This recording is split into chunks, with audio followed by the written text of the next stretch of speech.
Right to be Read podcast, episode number 118, interview with Dan Norris.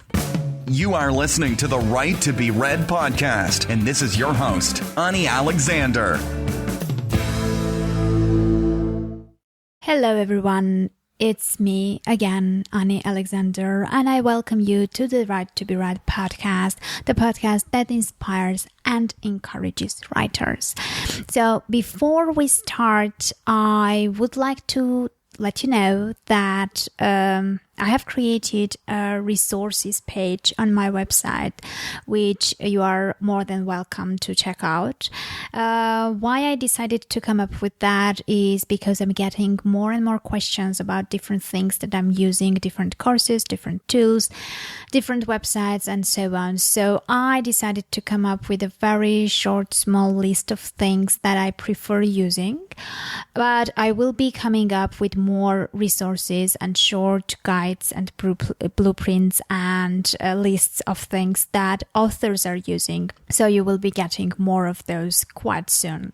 As for now, please check out www.anialexander.com/my resources, and you will get like the most frequently used things that I'm having in there. Okay, and there's one more thing I would like to let you know before we start today's episode. Actually, for you, the listeners of the Right to be Read podcast, Audible is offering a free audiobook download with a free 30-day trial to give you the opportunity to check out their services.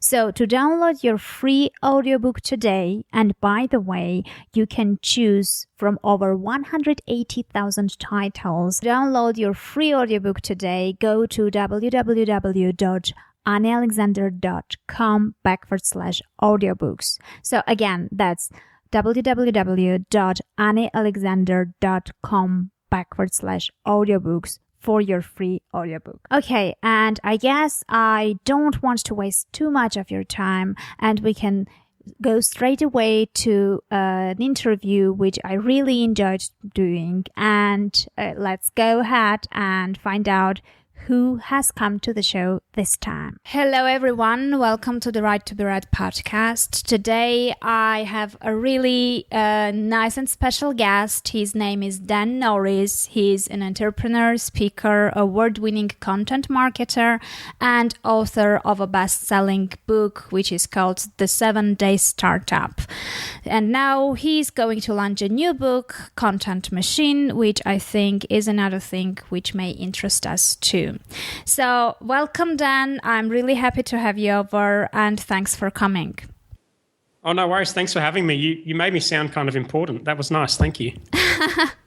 Well, I think, most of the people who know you know that although, what I said is true and you are important, but at the same time, you're kind of very, close to people and easy to approach kind of guy. So it's, from talking to you and getting connected, one won't really feel that. Oh, that's good. Oh, yeah, definitely.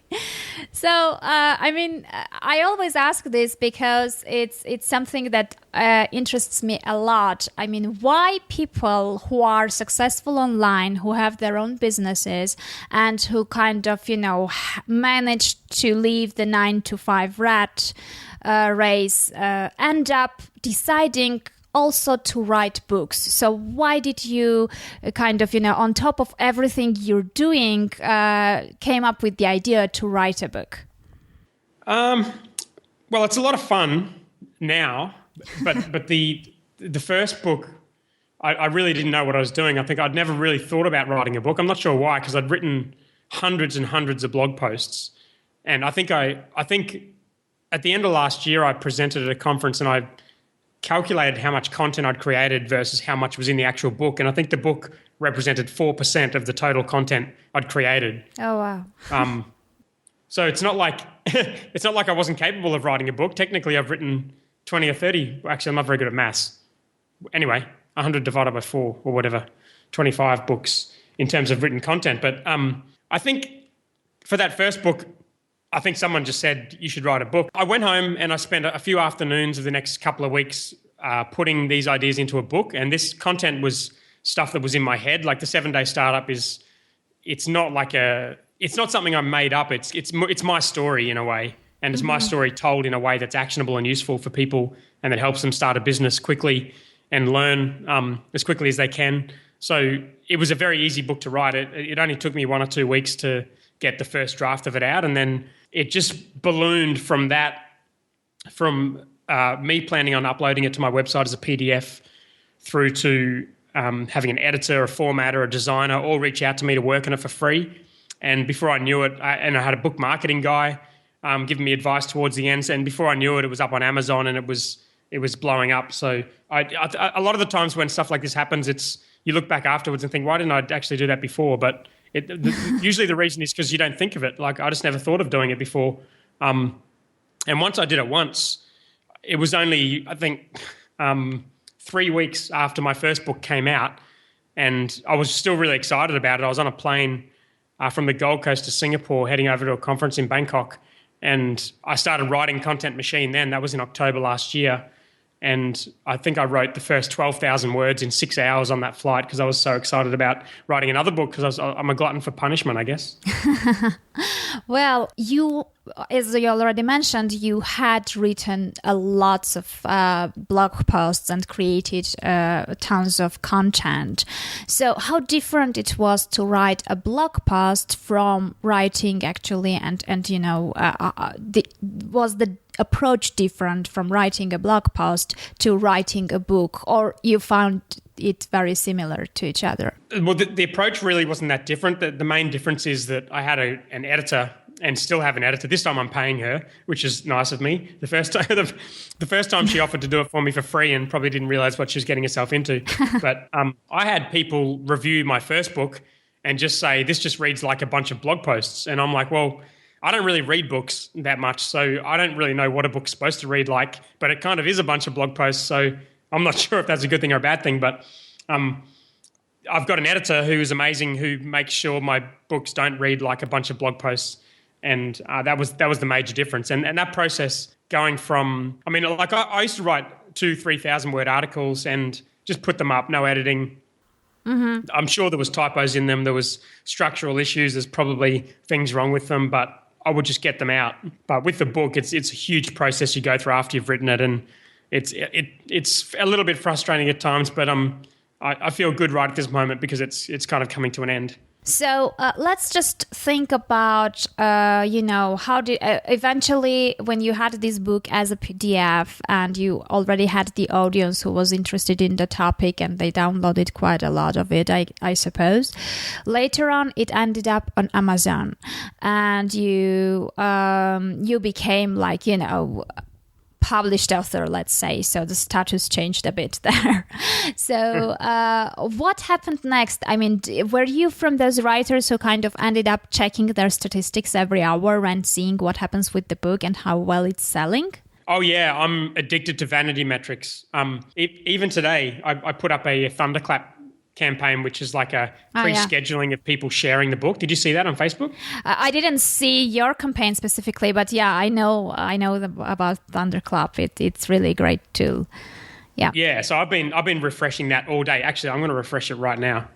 So I'm really addicted to these vanity metrics. I mean, they don't necessarily help you too much, but they make you feel really good. Oh, there you go. I feel amazingly good right now because we just hit our goal. I had a 22-day goal of getting 100 supporters, and we just got 100 supporters in one day. Oh, great. I'll make sure I go back and support your campaign too.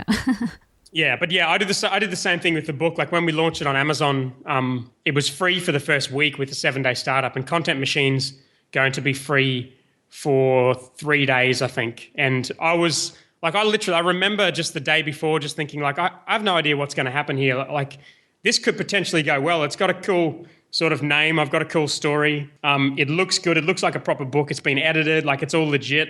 But I had never done anything like this before. I literally had no idea what was going to happen. And in that first week, it got downloaded 13,000 times. And it went straight to the top of the free listings in small business, like on the day of launch. Mm-hmm. And when it went from free to paid, it stayed number 1 or 2 for like 3 or 4 months in small business and startups category, and went on to sell, I think, 15,000 more copies after it went to paid, and a bunch of, other amazing stuff happened. But yeah.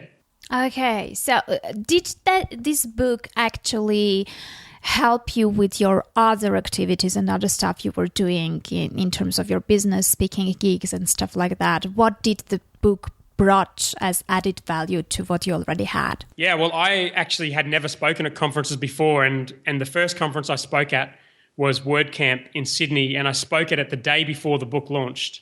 And I talked about WP Curve, and I talked about the fact that I'd written this book. And even then, I'm like, I think this book's coming out tomorrow. You guys should check it out. And some guy in the audience is like, actually, it's up on Amazon now. And I'm like, oh, cool. Well, you know more than I do about it. But yeah, since then, I've presented in conferences in Bangkok, in Sydney, in the Philippines, just recently, Chris Ducker's event. Oh, yeah. I've got one in Melbourne coming up, one in Brisbane, Pro Blogger on the Gold Coast. My businesses are going amazingly well. And the community for this book is just amazing, like our Facebook group and the community of people who've read this book and gone and started a business is phenomenal. So, yeah, a lot of amazing things have happened.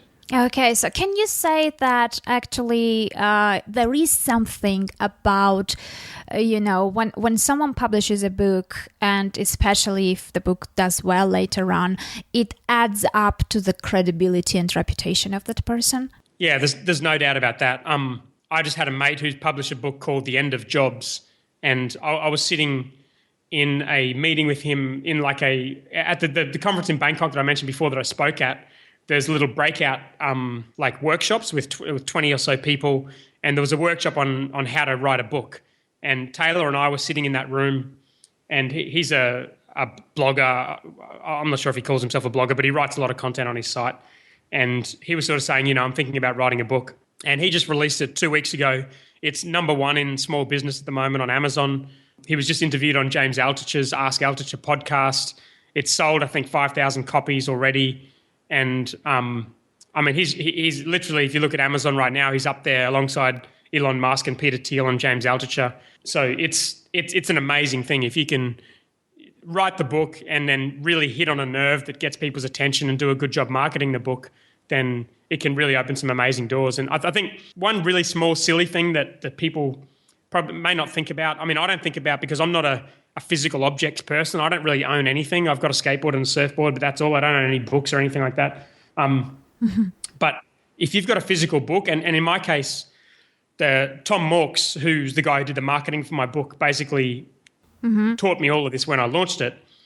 You can use a service called CreateSpace on Amazon to print physical books that doesn't cost you a cent. Like, they just print on demand. Yes. And so my first book literally did not cost me a cent. I paid Tom to work for me for a month. That's the only amount of money I paid. And I ended up with a physical book that's, being translated into 5 languages. I've given it away at conferences and for prizes. And, people have taken photos of them reading it over in Vietnam and other countries. And like having something physical and tangible just takes that authority to a whole new level. And it's really not that hard to do.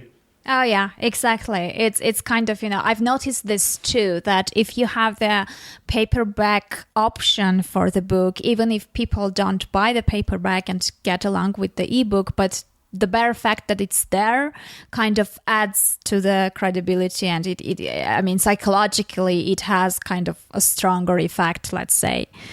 Yeah. Yeah, and you can. I was actually surprised. I haven't done a lot of this, but you can order a bulk order of these books from CreateSpace. I think you pay about $3 each, and then you pay shipping, which if you live at the opposite end of the world like me, it's quite a lot. But, I know that too. It's the same here.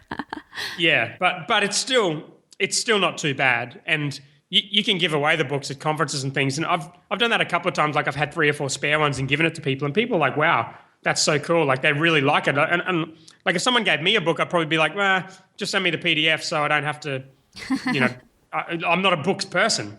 But other people, like, they really associate value with that physical book, and it's a nice thing to do to be able to print a bunch off and hand them out to people. Oh, yeah. I think that for people who really love reading books and kind of, have libraries at home and have physical books out there, for them, getting the paperback copy with the author's signature from the author himself, emotionally, it's a very valuable thing to have. Yeah, see, I can't even read my own writing, so I can't imagine why anyone else would want me to write on the inside cover of a book, but I might have to get better at writing if I'm going to be doing more of that. Oh, yeah. You will have to. Okay, so you mentioned that, and I by now my listeners know already that marketing of the book has, the biggest impact and effect about how it will be doing later on. So Tom Marcus, who's been on our show as well, he knows tons of things about marketing and he's been very successful in what he does.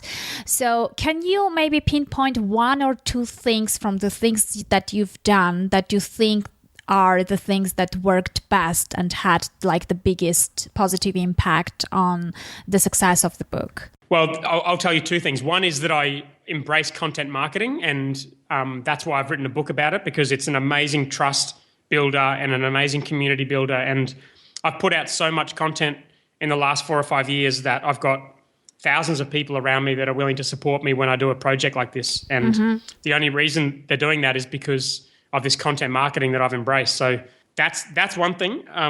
The other thing, which is something I talk about in the book, and it's something I learned from Tom, is there's always, like you assume there's people in your audience that are going to be very passive, and then there's people who are going to share. And that's sort of the way I always used to think about it. You've got a bunch of people who are just going to read your stuff occasionally, and then a bunch of other people who are going to share it, when something really resonates. But there's another bunch of people in your audience who like really want to advocate for you. And this is something that I never would have even thought of. Like I never would have thought someone would join a group for the sole purpose of marketing the book, or would opt in on an email list to help you promote the book. Like I never thought that contingent of people would exist in my audience, but they do, and they're extremely powerful. So one of Tom's strategies is to build an ambassador list. So before you before you market a book, you've got a bunch of people who can sort of go into bat for you. And that's the number one reason. I'm 100% positive that's the number one reason why the first book took off. And I mean, the fact that I'm just looking at this thunderclap thing now, in one day, I've got 100 people, just by posting it on Facebook, I've got 100 people to tweet or update their Facebook on the 10th of August when this comes out with a link to the book. And the reach of that is 200,000 people, the combined audience of these people. So that's amazingly powerful. And that's just from cultivating a group of ambassadors. Yeah, and I think that it all comes from all those years of, being genuine and authentic and giving out so much content for free. So it's kind of, it builds up what you already have now. And it kind of, you already have the audience in place. You've already connected with them at a certain level.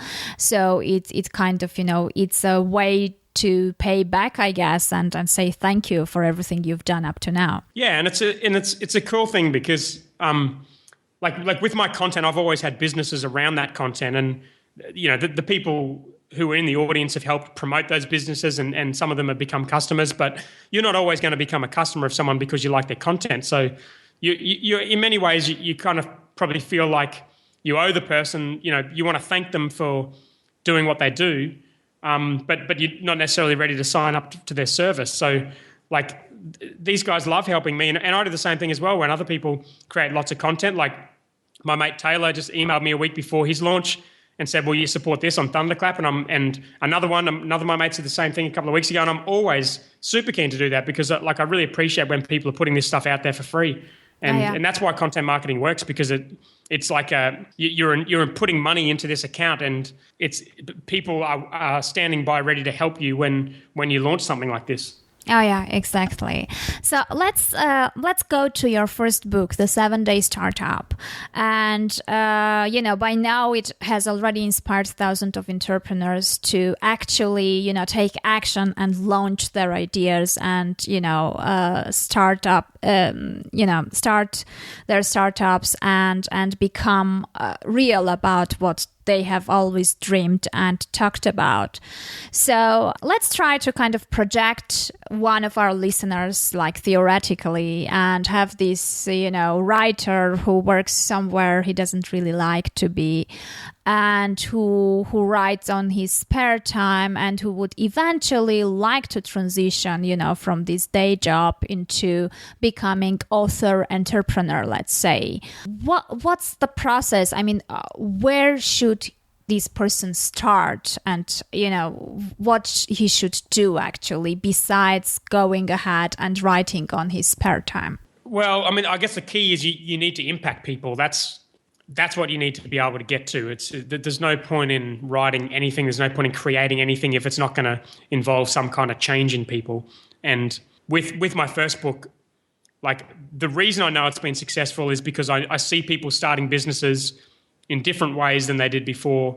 And whether they're successful or not, some of them are, some of them aren't, but they've changed as a result. And that's what you need to be aiming for. And it's the same thing with content. If you're going to be doing a lot of content marketing, the amount of blog posts you put out is not important. And what you need to be looking at is the impact you're having. And some people get that really wrong. They'll be too focused on analytics and they won't really understand the impact they're having. And I think it's hard because a lot of the time it's very hard to be honest with yourself, to say to yourself that you're not having as much impact as you want. And that's definitely where I was for a lot of years, writing. I think I wrote 500,000 words before I had a piece of content that did well.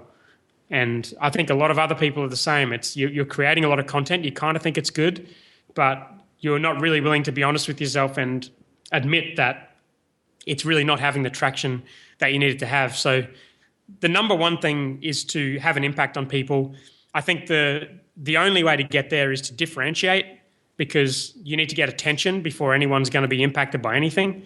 And so in Content Machine, I talk a hell of a lot about differentiation. I have about 6 or 7 stories, an entire chapter of, I think, like 10,000 words on examples of how you can differentiate with content marketing, because that's how important it is. If you're creating a lot of content and you're just doing the same thing as everyone else, it's not going to get noticed and you're never going to have a hope. So be honest with yourself about what impact you're actually having.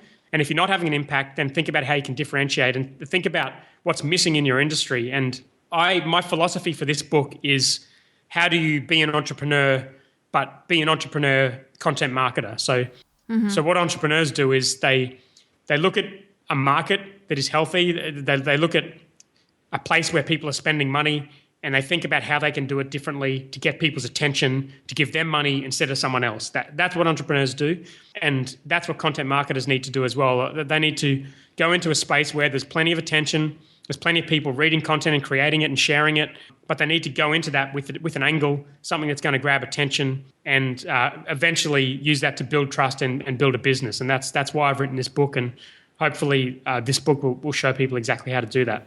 Okay, I see. So since everyone is different, can we say that a way of differentiation can be kind of, mixing a little bit or, sharing a little bit of your personality along with your content? It can be, but the thing with differentiation is it's not necessarily differentiating from other content marketers. It's differentiating from other people who have the attention of your audience. So the example I'll give you is with the brewery that I'm working on, Black Hops Beer. So if you go to blackhops.com.au/blog, you'll see a blog there that's all about starting a brewery, how to design decals, what recipes we use for brewing beer, how we're getting investors for this brewery. If you want to start a brewery in Australia, this blog, I'm very confident, is going to be the best place, the best story for you to follow in order to do that, because we're releasing all this information. It's real information. It's not just like listicles and other crap. And the thing with differentiation is, I could do that in the online marketing world, but it would get no attention. If I said, okay, I'm going to start this online marketing business, this is what I'm doing, this is what I'm thinking about when I start the business, this is how I'm designing my website, no one's going to care because it's drowned out. There's millions of people who've done that already. It's just not interesting. But when we looked at, when we went to Google to look at how we're going to start this brewery, there was nothing there. So it was a huge opportunity to be the person that's going to educate the market. And that's what differentiation is. It's if you've got a business or if you're doing content marketing, who is the community you're serving, and how is your content going to be different to what they can get elsewhere? Mm-hmm. Yeah, I see. Very interesting. Sorry, I didn't really answer your question. Your question was, can your personality be a differentiator? There's a few ways to think about this. I think personal branding is definitely really important, and it's something I definitely do with my content. And I've been using Periscope a lot to do calls, and I'm really active on Facebook and with my groups and whatnot. But I think like this book I'm writing for people who want to build a high growth startup using content marketing. the subtitle is How to Build a Seven-Figure Business with Zero Advertising. So I think if that's what your outcome is, then building that around yourself is probably not the right way to go about it. And in the book, I go through how I've been able to exit myself from the WP Curve content marketing to build this business that is, making significant revenues and has a decent team and has a manager that does all of the content for it, or guest writers that do all the content, because that's what entrepreneurs do. They create things, then they exit themselves and put systems in place to manage that content. That's very difficult to do if you're running that sort of personal differentiation strategy. But having said that, it depends what your objectives are. Like you might not be looking for $1 million business. You might be looking for a few really interesting personal projects, or you might do both. Like someone like Chris Ducker does both. He's got really strong brands in all the businesses that he has, but then he's got a really, really strong personal brand focus, and he uses that for presentations, his community, his event, and makes a hell of a lot of money doing it. So you can definitely do both. But I think differentiation, it's like you can use your personal differences to tell your own story, but it needs to be meaningful to the people in your community. It's people fall into the trap of being too selfish when it comes to content. Like, you need to think about who your audience is and what they really care about. There might be things about you that are a little bit different, which is cool, but I think there's probably things about them that they need, the problems they need solving, that deserves more attention. And the differentiation just comes into, like, how do you get their attention? What's something that would really flick their switch compared to what they're currently getting already? And a personality difference in you is probably not the answer most of the time, I would say. Mm-hmm. Yeah, I see what you mean. Okay, let's try to understand. I mean, writers obviously are people who can create content. So let's try to understand for both cases, nonfiction writers and fiction writers, what type of content and what format of content they could potentially create. Oh, wow. I mean, there's so many. I in the presentation I gave in Chris Ducker's event in the Philippines, it's called Tropical Think Tank. It's an amazing event in the Philippines I just went to. And again, one of these things I've been able to experience just as a result of putting this book out there and creating this content, just phenomenal. But I listed on one slide all of the different types of content I'd tried. And it was an entire slide with 3 columns, I think probably 10 rows per column. So at least 30 different types of content I've tried. Some of them, 90% of them, no traction whatsoever, and I quickly moved on to try other things. So I guess, to me, I don't spend too much time. Actually, I didn't spend really any time in the book talking about types of content, because that kind of stuff is kind of easy to find out. Like you can go to the internet and look at blog posts about, should I start a podcast, or should I write content, or should I use Periscope, or should I use Instagram? But the important part of all of that is what is actually getting traction, and what do people in your community resonate with? And you get better at this over time. I think once you start really understanding traction, like really understanding when people are paying strong attention to what you're doing and you're making an impact, you get better at looking at traction and looking at what's working. I think early on, I was just creating a lot of content and I was just doing all kinds of stuff, not really getting traction on any of it. And it wasn't until I created a really long, detailed post. It was actually a podcasting guide, funnily enough. That was the first post I wrote. It was about 2,500 words. I was frustrated. I was like, well, my content's not getting traction. I'm going to write the best guide on podcasting that exists on the internet. And I wrote about 3,000 words on exactly how to create a podcast, really step-by-step details, strategies, some input from about 10 famous podcasters. So I got their input. I got them to share it. I included one of Pat Flynn's videos in there. I just went to town on this post, and that was the very first time I realized that this kind of content works really well for me. Like, that post created over time thousands and thousands of visitors and 200 plus tweets at the time, I think, after a couple of days, and it was like 10x any other post I'd ever done. So, and Neil Patel, who wrote the foreword to my book, tells a similar story. He created a lot of content early on, but it wasn't until he created this really impactful list of resources for designers that he realized this longer written content worked really well for him. Mm-hmm. Now, that doesn't mean the longer written content's going to work for everyone in this audience. I mean, I know people who are doing amazing things on social media. I've got a story in my book from a company who markets mainly on Instagram who've built a $20 million business in 2 years from photos on Instagram. Oh, yeah. There's people who've done similar things on Vine doing videos. I'm using Periscope at the moment and I'm getting amazing traction on that. I've been using it for 2.5 weeks and I've already got 700 odd followers and I'm getting hundreds of people on my live streams every time. And like I can see that something big is happening there because I've done so much stuff that hasn't worked. When something does work, it really gets my attention. So I think the mode of content is not important, but what's important is you try a lot of things and you find that balance between what you're good at and what your audience really likes. And it's tricky because, I mean, you really need to look at yourself and really understand yourself and really be analytical. No one's going to tell you suck. And you need to understand when you suck. And like I did a lot of videos and I sucked at video. And so I didn't do any more videos. And so I think you really need to look at what works well for you. And, you know, as soon as you get one of those posts with your audience where you really, really get that traction and people are sharing it, people are telling you that they're using it or they're saying they can relate to it, then that's when you know you've hit on something. And when that's happened for me, that's when it's led to really big things. Like the 7-Day Startup book came out of one blog post on my site about startup validation. I wrote a post about startup validation. It blew up. It was one of the most successful posts I'd ever written. And that gave me the confidence to know, like, this is something that really gets people's attention. And I have an opinion on this that is different to what other people have. And that's what made me write that book. So paying attention to that traction is a skill that you really need to learn. Okay, and that kind of, you know, brings me to a point where I know that not only me, but many people struggle. It's just, you know, the thing when you don't really know. I mean, you have at one side this, you know, don't give up, push forward, you know, continue going forward, moving forward, because, you know, it's something that will happen if you don't give up and continue moving forward. On the other hand, you know, it may not be working, just not because, you know, you still need to continue and you haven't reached that place yet, but because you're doing some things wrong and, you know, you're not doing it well enough and it won't work even if you continue it for a while.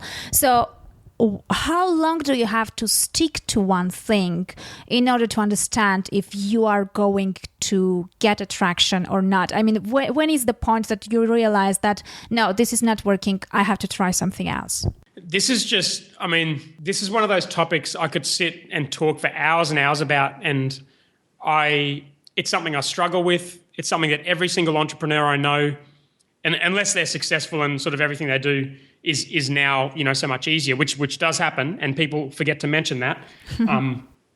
But it's just such a hard thing, and there's no simple answer to it. The only thing I would say when it comes to content is, from all of the content I've seen, I think it's much more common for someone to be doing it wrong for a long period of time, as opposed to someone who just hasn't quite waited long enough for it to really be meaningful. I mean, there is a thing with content where it's a long-term thing. It's just not going to drive leads overnight. Like there are so many reasons why a blog with 200 really good posts is going to be, you know, 1,000 times better than a blog with 2 good posts, because, you know, Google favors that older content. You start getting tractions on things. The social media stuff kicks in. You start building an email list. You start getting authority. This trust builds. The proof builds. Influencers start reaching out to you, or your work to work on them starts paying off. There is a thing where you need to take this leap of faith, and that's what I call it in the book. I call it a leap of faith. At some point, you need to decide that even if it's not working now, it is going to work in the future. But I'm so hesitant to say that because I really worry that people are doing the wrong thing and they just keep doing the wrong thing. So really the only answer I have for that is, most of the time, I think when people's content is not getting traction, I think it's because the content is not good enough. And that's a hard thing to hear. And I may be wrong. It may be good enough. It may just not, you know, maybe you haven't promoted enough, or maybe you just don't have a big enough audience to get in front of. But I think even if I'm wrong, the outcome of it is you think I'm right and you work on making your content better. And I think too many people settle for bad content, and there's only positive things going to come out of you making your content better. By you, I mean the people listening to this. So it's just such a hard question, but I think making your content better is the best thing to do. But even if you do that, you still do need to stay in there for the long haul because the content marketing is just not an overnight strategy. Okay, I see. Well, let's then move to the kind of, the last part of the interview and, talk a little bit about your upcoming book. So you mentioned 10th of August is the launch of the book? Yeah, 10th of August, it'll be free for 3 days. Mm-hmm. And after that, it'll be $4 or something. That's not much money. But yeah, I really hope it goes well. Again, I have absolutely no idea. I mean, it's one of those things where it's like my first book, The 7-Day Startup, is all about you don't learn until you launch. You don't actually know if something's going to be good until you put it out there. And this is just another example for me. I really don't know if this is going to go well. The editing process has been so full on, and like I read it over the weekend, and there's just so much in this book that I really hope it's going to be useful for people, and I think it will, but you just never know. But yeah, hopefully it's the sort of thing that your audience can relate to, and they can grab a free copy. Even if they don't want to get the book, or if they don't want to pay for the book, if they go to contentmachine.com, I've got about 10 different documents and frameworks that we've used to scale up our content marketing, everything from creating a strategy to guidelines for writing blog posts. So all of that's going to be released for free on August 10th as well. And you can get that without even getting the book. So you don't have to get the book. You can just use that stuff. And I've got a community on Facebook that you can join. If you put Content Machine into Facebook, you'll see that community. Okay. And so, yeah, hopefully it goes well. Sorry, again, long answer, but hopefully it goes well on 10th of August. So let's just, briefly explain people, what is the book about and who is it for, so they know if, I mean, I'm sure it will be something that is related to and would interest them, but, just, briefly what it is this time. Yeah, I mean, I've called it Content Machine. Content marketing is about creating useful stuff for people in order to build trust. And that's, if you're a writer and you want to build a business as an entrepreneur or a writer, then that's exactly what you're going to be doing.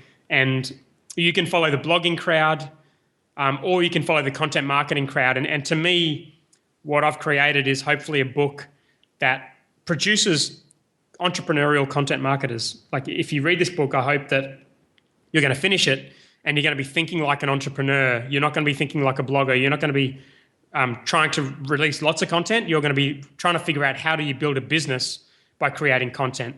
And I think maybe this will be useful for people who are working for other people in companies doing marketing or content marketing for those companies. But my core audience really is self-funded entrepreneurs, people who want to build a lifestyle for themselves, build a business, a high-growth business, which I think is possible without outside funding. And I think if you want to use content to do that, I'm hopeful that this is the best book that's ever been written to enable you to do that. Okay. Well, I guess we kind of, covered pretty much everything we wanted to cover, right? Did we forget anything? It's your show. I mean, do you think it's been useful? I hope it's been useful. Oh, no, it definitely has been useful. So I guess before just, wrapping it up and saying goodbye, yeah, maybe you can tell where people can find you and connect with you apart from the book side. Like, where are you usually online in social media or Periscope, and how to get in touch? Yeah, I'm on everywhere on social media. Facebook, just put Dan Norris and add me as a friend. Twitter at the Dan Norris. My handle on social media is the Dan Norris, THE Dan Norris. That's my Twitter handle, my Instagram handle, my Periscope handle. I'm loving Periscope at the moment, so if you're on there, jump on there. If you're on Instagram, I love that too. I'm on Twitter, I love that too. And Facebook, I'm obviously use that way, way, way too much. So if you're on there, you can join my group or you can just add me as a friend. Okay, perfect. Well, thank you very much for coming over, and thanks for your time and the knowledge that you are willing to share with us. All right, well, thank you for having me, and I hope this has been useful for your audience. Okay, well, I hope that the interview was valuable to you. It definitely was valuable to me. And I would like to let you know that since it's aired after the launch of the Content Machine, the launch of the book was extremely successful. It hit number 1 #1 in several categories, and it's still doing quite well. I would like to let you know that actually the book was really, really good. I read it in one sitting, and I've got loads of useful information which could be used for writers, because it includes loads of things, practical things that we, not only entrepreneurs, but also writers or let's say authorpreneurs can use. So I highly recommend the book. And in the show notes, you can get all the links to Dan's website and to the book's website and the free resources that Dan mentioned. So otherwise, before I leave you, just another reminder to check out my resources page at anniealexander.com/myresources. And of course, why not get a free audiobook at anniealexander.com/audiobooks. So check those out, and I will meet you in the next episode. Meanwhile, just, keep writing. I'll definitely come back with more content, more encouragement, and more inspiration. So stay tuned.